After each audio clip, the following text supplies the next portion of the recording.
Hello everyone, a very warm welcome to study IAS. I hope you all are doing well. स्वागत है आपका हमारी Indian polity की series में, जहां पर हम एम लक्ष्मीकांत के 6th एडिशन को वर्ड टू वर्ड कवर कर रहे हैं। And today we are going to start a new chapter that is on advocate general of the state. इससे पहले हमने अटॉर्नी जनरल ऑफ इंडिया वाला चैप्टर कवर किया था, कंप्लीट किया था उस चैप्टर को। तो वहां से काफी आइडेंटिकल है ये वाला चैप्टर, बहुत छोटा चैप्टर है, तो छोटा ही लेक्चर में पूरा कंप्लीट हो जाएगा। बट स्टेट लेवल पर जब हम चीफ लॉ ऑफिसर की बात करते हैं, we talk about advocate general of the state. Start करते हैं अपने आज के लेक्चर को, पर उससे पहले आप सब अन अकेडमी के साथ जुड़कर भी अपनी यूपीएससी प्रिपरेशन को बेहतर बना सकते हैं। सब्सक्रिप्शन अगर आप चाहें तो अभी ले सकते हैं, अभी आपके पास मौका है। आपको 23% का ऑफ मिल रहा है on all the Unacademy UPSC CSC subscriptions.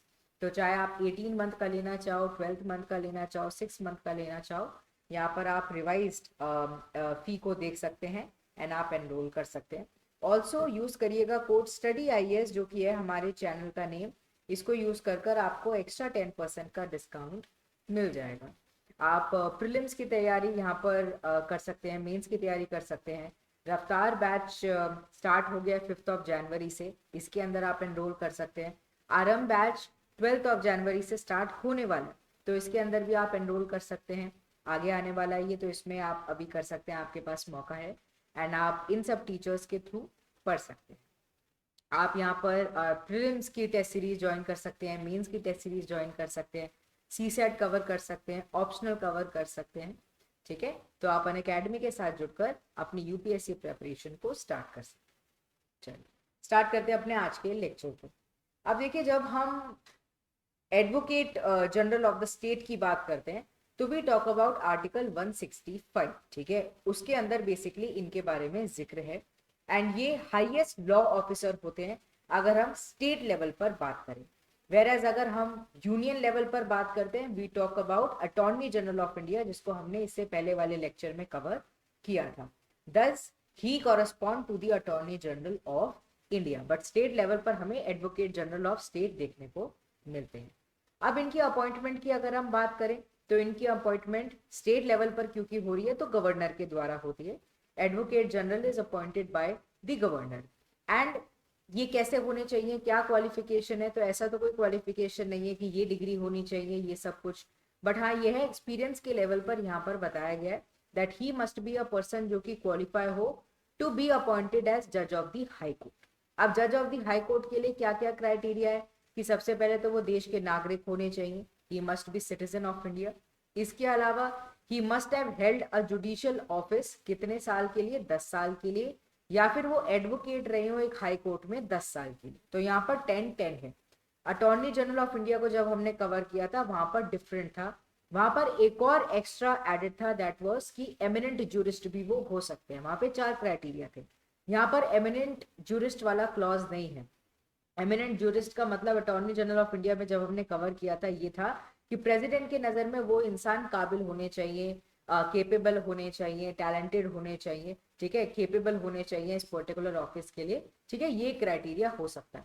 But यहाँ पर जब हम attorney general of the state की बात करते हैं तो इनका यहाँ पर ये नहीं है। यहाँ पर ये है कि he must be qualified to become a जज ऑफ द हाई कोर्ट। तो इसके लिए क्या है कि वो सिटीजन हो इंडिया के, या तो उन्होंने जुडिशियल ऑफिस फॉर 10 ईयर्स कहीं ना कहीं उन्होंने हेल्ड किया हो, या फिर वो एडवोकेट रहे हो एक हाई कोर्ट के अंदर 10 ईयर्स के लिए। अब देखो जुडिशियल ऑफिस का क्या मतलब है, जुडिशियल ऑफिस का मतलब है office with in the judicial service of the state. ठीक है, तो judicial service of the state के अंदर बेसिकली उन्होंने यहाँ पर प्रैक्टिस करी होनी चाहिए 10 साल के लिए, इतना तो एक्सपीरियंस होना चाहिए। तो एक्सपीरियंस के बेसिस पर यहाँ पर है कि हाँ इतना क्वालिफाइड वो इंसान होना चाहिए जो कि इस पर्टिकुलर पोस्ट के ऊपर आ रहा है। टर्म ऑफ द ऑफिस की बात करें, जैसे कि अटॉर्नी जनरल ऑफ इंडिया का कोई टर्म एक तरीके से फिक्स्ड नहीं था, वैसे ही इनका भी कोई टर्म फिक्स नहीं है। एडवोकेट जनरल का जो टर्म है it is not fixed by the constitution. Further constitution does not contain any procedure या फिर ग्राउंड जिससे इनका रिमूवल हो सके। तो अलग से कुछ नहीं बताया हुआ है कि मिसबिहेवियर या फिर इनकैपेसिटी, ठीक है, ये सब ऐसा कुछ नहीं बताया हुआ। बट हाँ he hold the office during the pleasure of the governor.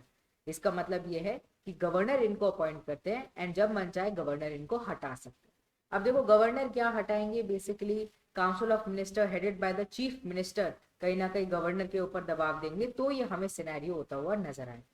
तो he hold office during the pleasure of the governor. This means that he can be removed by the governor any time. Okay, अब ही में also quit his office, ऐसा भी हो सकता है कि ये रिजाइन करना चाहे, ये यहाँ पर इस पोस्ट पे ना रहना चाहे, तो he can also resign from his office, ठीक है। एंड ऐसा भी हो सकता है कि ही basically is removed by the governor in simple sense, but he can also resign from the office. And how he will resign? He will give resignation to the governor only. तो governor के regarding काफी आपको ये याद रखना है कि इनसे रिलेटेड मैटर है पूरा, ठीक है। Pleasure of the governor, appointed by the governor, resignation तो गवर्नर को देंगे, ठीक है, ये चीज आपको याद रखना। Conventionally he resigns when the governor the government resigns, basically क्योंकि कहीं ना कहीं गवर्नमेंट ही अपना एक तरीके से इंसान बैठाने की कोशिश करती है। अगर गवर्नमेंट को कहीं पे जैसे स्टेट की सरकार है, उनको अपने आप को किसी लीगल मैटर के अंदर रिप्रेजेंट करना है, लीगल मैटर के रिगार्डिंग सलाह लेनी है, तो ऑब्वियसली वो चाहेंगे कि कोई ऐसा इंसान बैठे जो कि उनकी उनकी हाँ में हाँ मिलाए या फिर उनका हमेशा साथ दे। तो इसलिए क्या होता है, ज्यादातर जब भी चाहे नेचुरली सरकार चेंज हो रही है, चाहे नो कॉन्फिडेंस मोशन के बाद हमें सिनेरियो देखने को मिल रहा है, चाहे कैसा भी हो, अगर सरकार चेंज हो रही है या फिर गवर्नमेंट गिर जाती है, ठीक है, काउंसिल ऑफ मिनिस्टर रिजाइन या फिर आर रिप्लेस्ड, ठीक है, जो भी सिनेरियो हो, तो ज्यादातर हमें देखने को मिलता है कि जो एडवोकेट जनरल ऑफ स्टेट है वो चेंज हो जाते हैं, ही रिजाइंस, ठीक है, as he is appointed on their advice only. And remuneration अगर हम बात करते हैं एडवोकेट जनरल की, ये भी फिक्स नहीं है कॉन्स्टिट्यूशन के द्वारा। एंड रेम्यूनरेशन जो है वो भी कहीं ना कहीं गवर्नर के अनुसार मिलती है, गवर्नर में determine from time to time कितना मिलना चाहिए एंड कितना नहीं मिलना चाहिए। अब देखो ड्यूटीज एंड फंक्शंस की अगर हम बात करते हैं, तो जैसे कि हमने अटॉर्नी जनरल ऑफ इंडिया की ड्यूटीज एंड फंक्शंस देखे थे, वैसे स्टेट लेवल पर हमें advocate general of the state की ड्यूटीज देखने को मिलती है। ये कौन है? चीफ लॉ ऑफिसर हैं गवर्नमेंट के ऑफ द स्टेट, ठीक है। एंड इनकी ड्यूटीज ये है कि सबसे पहले तो ये एडवाइस करेंगे गवर्नमेंट को of that particular state upon the legal matters which are referred to him by the governor. तो जब भी ऐसा कोई मैटर के रिगार्डिंग इनसे बातचीत करी जाती है, पूछा जाता है, तो ये एडवाइस करते हैं गवर्नमेंट को क्या करना चाहिए, क्या नहीं करना चाहिए, कैसे अपने आप को रिप्रेजेंट करना चाहिए, ठीक है। ये इसके अलावा ही परफॉर्म अदर ड्यूटीज ऑल्सो जो कि लीगल कैरेक्टर की हो, पर गवर्नर ने उनको असाइन करी हो कि आप ये काम स्टेट गवर्नमेंट के बिहाफ पर करो, तो उस टाइम पर ये वो काम को करते हैं, उन फंक्शंस को कैरी ऑन करते हैं।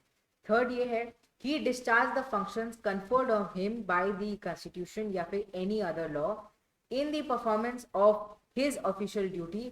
Advocate general is entitled to appear before any court of law within the state. अब देखो सबसे पहले तो पहला स्टेटमेंट देखो, द थर्ड स्टेटमेंट, कि ये डिस्चार्ज करते हैं अपने फंक्शंस को जो भी कॉन्स्टिट्यूशन के अंदर लिखा गया है या फिर किसी इंपॉर्टेंट लॉ के अंदर लिखा गया है, ठीक है, जो कि ऑब्वियसली लॉ को पूरा फॉर्मुलेट किया जाता है सोच समझकर, इसलिए वो सब ड्यूटीज को भी ये करते हैं। तो ये तीन कैटेगरीज ऑफ ड्यूटीज हैं जो कि primarily advocate general of the state करते हैं। अब देखो इनके पास एक और पावर है, जब ये अपनी ऑफिशियल कैपेसिटी में काम कर रहे होते हैं, ऑफिशियल ड्यूटी को पूरा कर रहे होते हैं, तो ये अपीयर कर सकते हैं before any court of law within the state, जब भी रिक्वायरमेंट होती है, जब भी जरूरत होती है, जब भी रिप्रेजेंट करना होता है स्टेट गवर्नमेंट को लीगल मैटर्स के अंदर, he can go to any court of the law within the territory of India. Further he has the right to speak. अब देखो इनके पास भी अधिकार है, बोलने का अधिकार है, प्रोसीडिंग्स के अंदर टेक पार्ट लेने का अधिकार है, किसके अंदर? Both the houses of the state legislature के अंदर। अगर लेजिस्लेटिव असेंबली है उसमें, ठीक है, यूनी कैमरल है तो लेजिस्लेटिव असेंबली है, पर अगर बाय कैमरल है तो लेजिस्लेटिव काउंसिल भी होगी, तो दोनों में ही कहीं ना कहीं ये बैठ सकते हैं। बेसिकली क्यों बैठ सकते हैं, क्या इसका पीछे का थॉट क्या है, कारण क्या है? जब लेजिस्लेटिव असेंबली में या काउंसिल में भी बात हो रही होती है, ये देखने को आराम से मिलता है कि ऑपोजिशन क्या कहना चाहती है, ऑपोजिशन किस चीज के खिलाफ है, कहीं ना कहीं स्टेट के अगेंस्ट आ रही है, क्या बातें हो रही है, किस बात के ऊपर डिस्कशन हो रहा है, गवर्नमेंट का क्या स्टेक है, ऑपोजिशन का क्या स्टेक है, ठीक है, किसकी किस क्या एक्विजिशंस गवर्नमेंट के ऊपर लगाई जा रही। तो being a law officer at least he should know कि क्या चल रहा है, क्या नहीं चल रहा, सरकार के ऊपर क्या बातें आ रही हैं, क्या नहीं आ रही, मुझे क्या डिफेंड करना है, क्या नहीं करना। तो इसलिए he have the power to speak and take part in the proceeding of the state legislature. ठीक है, तो इसलिए ये वहां पर बैठ सकते हैं। या फिर any committee of the state legislature, ठीक है, जिसका वो मेंबर हो, वो वहां पर जाकर पार्ट ले सकते हैं, बोल सकते हैं, पर इनके पास वोटिंग का अधिकार नहीं होता। He does not have right to vote.